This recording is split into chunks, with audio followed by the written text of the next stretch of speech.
part of the service. So like I said, I got 4 questions. They were all, none of them were easy. But that's the whole point. So I am going to start out with the toughest one. I forgot to ask, is it okay that I say who submitted all of these? No, yeah, okay, great. So the first one that I found the most difficult was Tom's. Thanks, Tom. His was, you're looking for a biblical perspective on the power of prayer. Can you really petition the Lord with prayer? Or do things happen for a reason? Has everything already been determined? And some examples are 2 people in your life who have had essentially miraculous recoveries, and people you have lifted up here in the joys and concerns, your friend Diane and Jerry, and but then you do know, yet if I raise up peace in the Middle East, nothing tangible will occur. So this is really, really hard. And one of the reasons this is hard for me personally, and I've admitted this before in sermons, probably my biggest weakness as not just a minister, but a Christian in general, is I have a really hard time really cultivating a private prayer life. I have a hard time sort of just slowing my mind down. I have a hard time praying, meditating, just sitting quietly. So that's where part of, I think, the difficulties in this goes. But to start out, as far as a biblical perspective goes, there's tons of examples in the Bible of prayers being answered. And there's a lot of examples of prayers not being answered. And regardless of whether or not they're answered, they're kind of all a part of the bigger picture. They're often all individual petitions, but they're all a part of something else. They all lead to something bigger. I think that's one of the things that is so communal about Christianity. We're not just asking for ourselves. We're asking for ourselves that will lead to a better world. And I think the best example, though, of a prayer not being answered is Jesus in Gethsemane, praying that what he knows is going to happen will not happen. And I think if there's anything that shows, favor with God, your prayers being answered or not answered, it does not show whether or not you're favored with God. But I do, especially considering what's happening in the Middle East right now, I do hate that idea, that God's okay with what's happening there. I don't believe God is, regardless of the fact that it keeps happening. And I really do struggle with this. But what I do believe is that Jesus, and this is what always helps me, Jesus knows everything we've been through and weeps with us. And Jesus being God's son, and I think that to me means God weeps for us. And that's where my constant refrain of working for an earth as it is in heaven comes from. Because it's something we have to really work for. But I will say, I think even if we're praying for a specific person, even if we're praying for healing, even if we're praying for something good, which I hope we're always praying for something good. I hope we're not praying for something bad. Even when we're praying for something good, that's still, I think we're facing the idea that might not happen. And, I think even as optimistic as we might be, I think when we're praying for something like that, we know the realities of that situation. We know what the end result might be. And so things are even more joyful when it does feel like our prayers are answered. But I'm going to use, because like I said, I have trouble with this. I'm using 2 of my favorite theologians' sort of ideas. I have a couple quotes from them. They both have this thought that prayer is less of kind of praying, I want this very specific thing to happen for me or for my friend, and more praying to be aligned with what God wants. So Dietrich Bonhoeffer says, true prayer does not depend either on the individual or the whole body of the faithful, but solely upon the knowledge that our God knows our needs. So that our God knows our needs even better than we can. And then another favorite theologian of mine, Friedrich Schleiermacher from the late 1700s, early 1800s, Enlightenment era, writes, it is told of Christ several times that he retired into solitude and spent whole nights in prayer.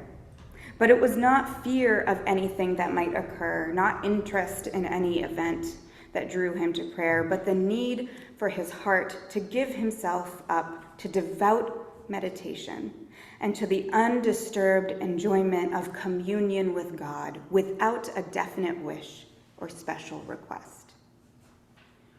So I like to think of prayer as kind of trying to face realities and finding a way to align with what God wants and what God wants from us. So I think then it ends up being a kind of call to action of sorts.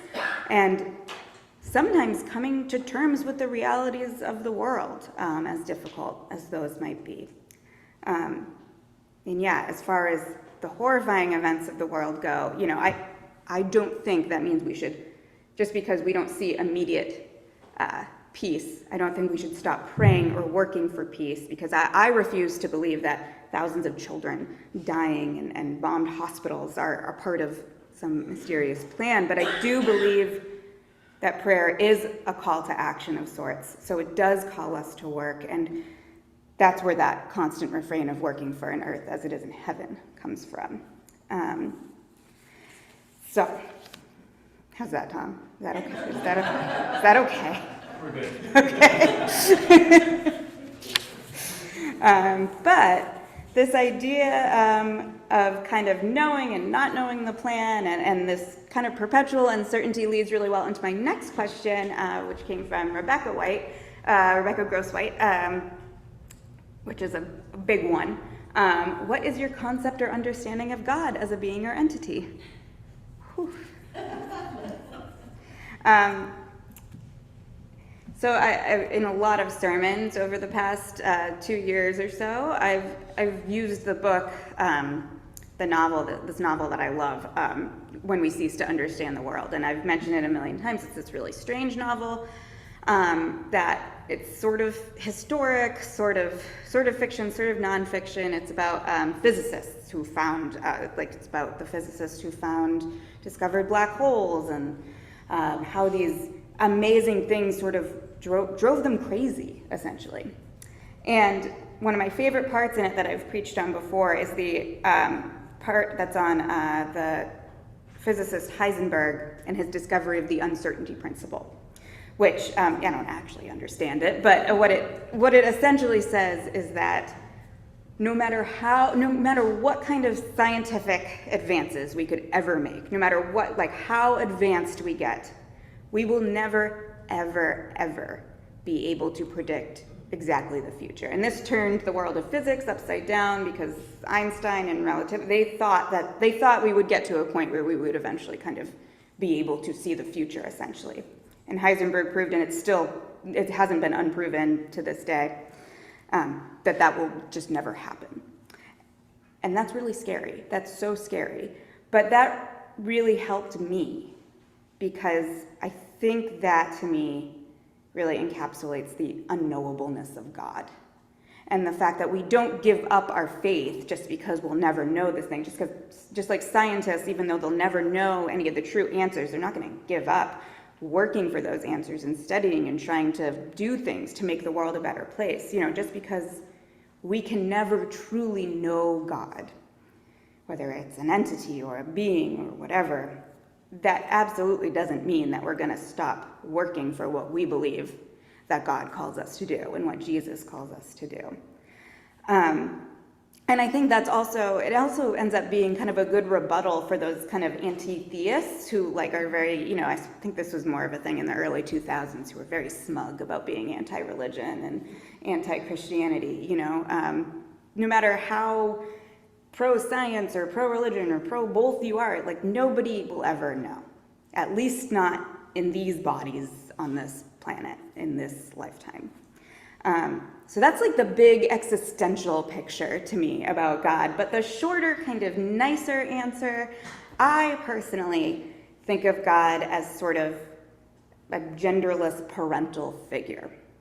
A figure, an entity, and like I said earlier, that I like this idea that Jesus celebrates and weeps with us, and I think God in turn celebrates and weeps for us, and is always kind of rooting for us. So that's my big God answer.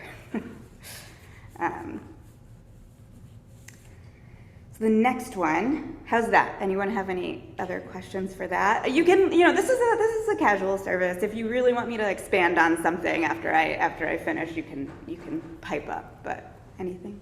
Okay. The next question was from Jan. As Congregationalists, do we take everything in the Bible literally? Is it okay to believe that many passages are meant to be stories or lessons? What about, this was a very multi-part question. It all makes sense though. What about the passages that tell the same story in different ways, but were written many years apart, different scribes, different places, different backgrounds?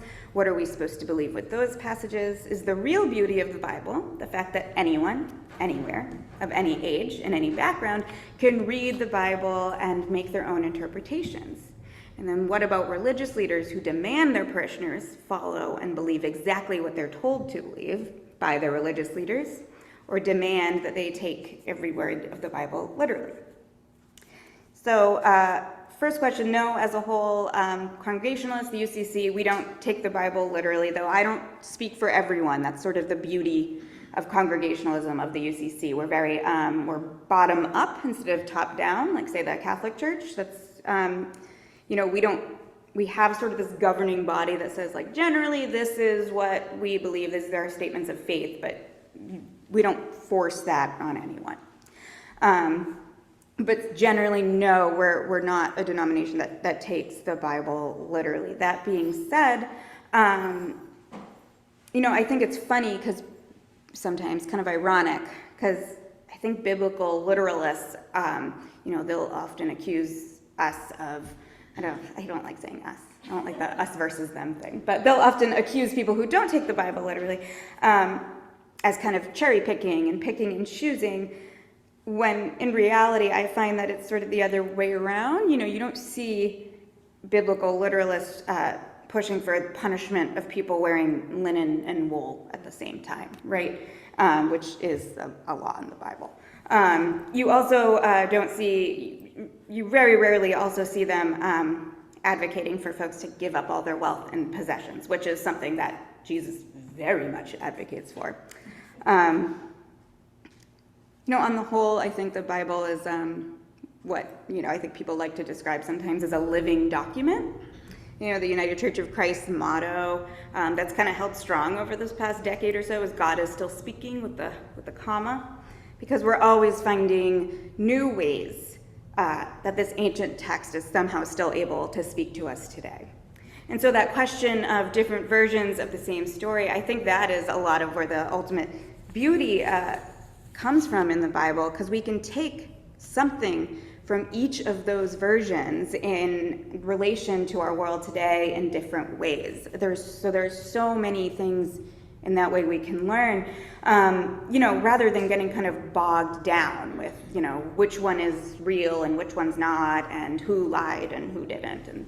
And they did try to do that back in the, I forget when, but they did try to do this whole historical Jesus thing where all these scholars got together and looked at all his quotes and said, we're pretty sure he really said this one. He probably didn't say this one. And it's interesting, but I don't really know I don't think there's a lot of point to that. But for instance, we really have to really look at the context and the history, Mark, being the earliest gospel written, was preaching to a very, very, very Jewish audience, whereas John, 100 or so years later, very, very different. And that's how we can kind of realize, oh, okay, so when he said this, he was talking to these people, so that's why he was going for this. So, it's very interesting and complicated. But again, I don't think there's not a lot, I don't think there's much of a point in trying to figure out what's right and what's wrong. More about like what can speak to us today, what were they trying to say then, and what does that mean for us now? If anything, sometimes like the linen and wool thing, we might look at that and say like, well, that doesn't apply to us today. It just doesn't. So, let's see. And your question about the real beauty being anyone can kind of read and interpret it. And that's true with one caveat, as long as we're not taking anything from our faith or from the Bible in order to harm someone else. That's where, I think that's where there's a line drawn. And that brings us to your last question with people, religious leaders, denominations, different sects that, really push this one specific type of belief and really force people to believe a certain way. And, that I think is what has driven a lot of people away from Christianity. What has done a lot of harm. And that is what has brought a lot of religious trauma on people. And that takes that beauty away of finding something new and something that can speak to us in ways that don't just scare us into believing, but really inspire us to make this world and make ourselves a better place. So I think that was my, did I get everything, Jan? Okay. And final pre-submitted questions from Pat, and it's very much related to Jan's, actually, or some of Jan's, actually. And this is going to be partly sort of a little bit of a very surface level history lesson. But I've always wondered about people who take the Bible literally. What would be the reason, the motivation, what can their understanding about evolution in the face of physical evidence, planet being more than 6,000 years old. Also the focus on the end of days, which is very ominous. Is there, a helpful way to discuss these issues with such believers? And so just a little history lesson, I think. As far as biblical literalism goes in our kind of modern understanding, it pretty far back, it really started to become an issue during the Enlightenment days. It was a reaction against the kind of the Enlightenment and the scientific revolutions. And that's kind of what this will all be. And again, this is a very surface level because we don't have time for anything more. But it's sort of this vicious cycle where, progress is made, something happens, and then people get scared. People get scared of change. People get scared of losing power, and there's a reaction against that. I think we see that today, whether it's queer rights and people being, feeling comfortable being out again, and then there's this like really awful backlash against them, using, really horrible language and vilifying them. So, I think the same thing happens with religion, and then it all gets intertwined in politics, unfortunately. Historically, the type of religious fundamentalism we're talking about here, it kind of really got its start, I guess, with Billy Graham and his revivals. It was sort of like this next second Great Awakening, but it became a real political force that made it what it is today in the 70s. The 70s are what saw a lot of state legislatures trying to push like creationism in schools to be taught instead of or alongside evolution. There was one case that was called like Snopes 2. And again, on an ideological level, this was very much all a reaction to the progress and the tumult of the 1960s, anti-war efforts, civil rights advances, women's rights, reproductive rights. It was a reaction. People in power were worried about losing their power. And it was framed in this way that America was losing its moral fiber. And now as far as the end time stuff goes, and this is gonna get a little dark, because that's just the nature of this stuff. This was also a reaction to fear and fear of change, because when we get really into those end days narratives, they're often very much based in white supremacy and this idea of what the world should be, the reaction to an increasingly diverse country. Most of us have probably heard of that Left Behind series about the rapture and all that. That was big in like the late 90s, I think, in the early 2000s. And I've touched on that. I touched on that recently because I preached on the passage that they kind of base the rapture off of. In an essay I was reading, preparing for this question, it was Left Behind. The author kind of described the Left Behind series as the Turner Diaries light. Now, the Turner Diaries, and this is where it gets kind of very dark, was a 1978 very racist, very anti-Semitic novel. It's luckily out of print now, banned essentially, about an apocalyptic overthrow of the government. It inspired a number of domestic terrorism acts, including the Oklahoma City bombing. Now, the reason I'm going to this place with it is just to make it clear how utterly dangerous some of this kind of apocalyptic end-time thinking can be. Proponents of it, would like to say their beliefs are based in Revelation or various Old Testament prophecies, but more than anything, they're based in white supremacy and anti-Semitism, unfortunately. But on a more generous level, I think people are just desperate for answers. They're just desperate for explanations. I think people who fall prey to this focus on the end times, they want an answer to why these horrible things are happening. They want an answer as to why these natural disasters are happening, to why their loved one got cancer at such a young age. And they want answers. They want to believe that these things can be fixed, that wrongs can be righted. And that is very human, and that is very valid. But of course, it gets dicey when people want answers so badly that they're okay with that answer involving like whole groups of people descending into like a fiery pit. But, I think full circle-ish, it kind of all goes back to finding ways to kind of face and accept the unknowable and just work for a world, instead of accepting that these things are happening because people are bad, to work for a world in which these things will stop happening.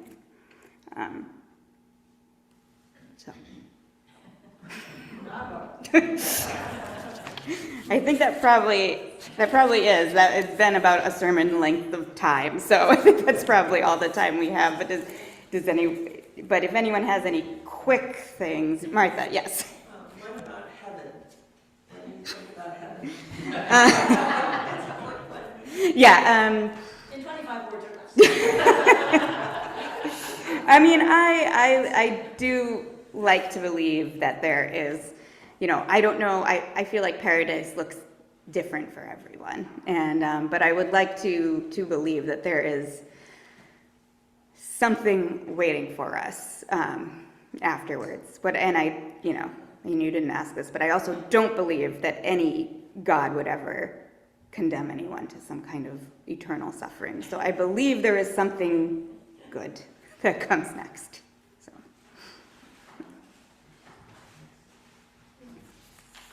Thank you, everyone. That was it. Thank you for doing this experiment with me. It was